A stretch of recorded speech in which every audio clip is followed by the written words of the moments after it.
पांचवी का बच्चा भी समझ सकता है कि ये ट्रेड डील भारत के हितों के खिलाफ है। मैं आपको 2-3 उदाहरण देके बताता हूं।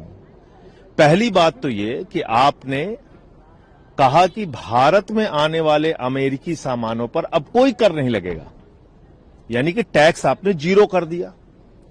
दूसरी तरफ भारत से जो सामान जाएगा उस पर 18% अमेरिका टैक्स लेगा। तो ये कौन सी अच्छी डील है आपकी, पहले मुझे समझा दीजिए। आपने जीरो कर दिया, उन्होंने 18% कर दिया।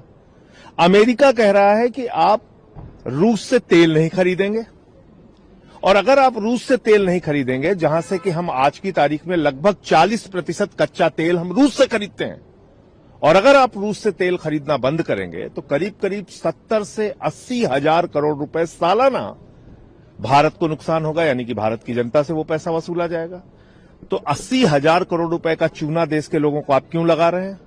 महंगा तेल खरीदने पे आप क्यों मजबूर कर रहे हैं? अब आ जाइए एग्रीकल्चर सेक्टर के बारे में। क्या कहा वहां की एग्रीकल्चर सेक्रेटरी ने कि अमेरिका के किसानों के लिए भारत का बड़ा बाजार खुल गया। अब आप सोचिए कि गेहूं, कपास, मक्का और अगर दूध, मिल्क प्रोडक्ट्स, डेयरी प्रोडक्ट्स अगर हिंदुस्तान में जीरो टैक्स पे आने लगे तो भारत के करोड़ों किसानों का क्या होगा? वो तबाही और बर्बादी के कगार पे चले जाएंगे। वो किसान, करोड़ों किसान जो महाराष्ट्र के हैं कपास के किसान, जो गुजरात के हैं कपास के किसान, या गेहूं के किसान जो पंजाब के हैं, वो कहां जाएंगे?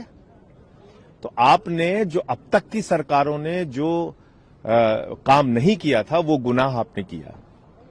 आपने कृषि क्षेत्र में अमेरिका के लिए बाजार खोल के, और ये भी हमें समझना पड़ेगा कि अमेरिका के एक किसान को लाखों रुपए की सब्सिडी मिलती है, और भारत के किसान के लिए कृषि एक जीवन यापन का साधन है।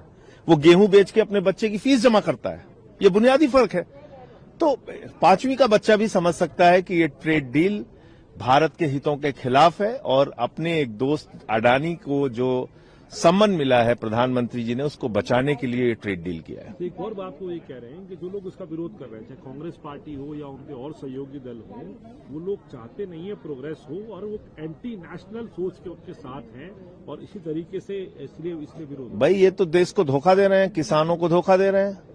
ये हमेशा ऐसे चीखते चिल्लाते हैं। सोचिए आपकी जब तीनों किसानों के काले कानून का विरोध कर रहे थे देश के किसान, उनको ये लोग देशद्रोही कह रहे थे। आज फिर एंटी नेशनल वाले शब्द इनके सामने आ गए। तो आप ऐसे बयान देते रहेंगे और इसके कारण हम लोग चुप रहेंगे, ये तो नहीं हो सकता। तो आप पंजाब सहित पूरे देश के किसानों के साथ जो धोखा कर रहे हैं उसको उजागर करेंगे।